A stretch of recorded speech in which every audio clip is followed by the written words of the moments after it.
ముచ్చటగా 3 మాటలు with me మిర్చి ఐశ్వర్య. సో రీటా గారు, ఫిన్లాండ్ కి ఇండియాకి ఉన్న 3 సిమిలారిటీస్. యాక్చువల్లీ సిమిలారిటీస్ చాలా తక్కువ ఉంటాయండి.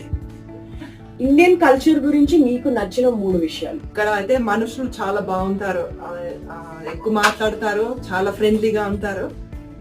ఇంకా నాకు ఇక్కడ ఫుడ్ చాలా నచ్చింది. ఫుడ్ బాగుంది, ఈ బట్టలు కూడా చాలా బాగుంటాయి, చీరలు, ఈ పంజాబీ డ్రెస్సులు అన్ని నాకు చాలా చాలా ఇష్టం. ఫినిష్ కి తెలుగుకి ఉన్న సిమిలారిటీస్. కొన్ని వర్డ్స్ చాలా సేమ్ గా ఉంటాయి. ఇప్పుడు తెలుగులో అక్క అంటాం, ఫినిష్ లో ఆ అక్క అంటే ముసలియామె. ఇంకా తెలుగులో ఎలుక అంటాము, ఫినిష్ లో ఎలుక అంటే బాలేని జంతువు. ఇంకొకటి తెలుగులో ఇలా ఇల్లు అని వర్డ్ ఉంది, ఇల్లు, ఇంట్లో, ఇంట్లో నుంచి, అలా ఇంగ్లీష్ లో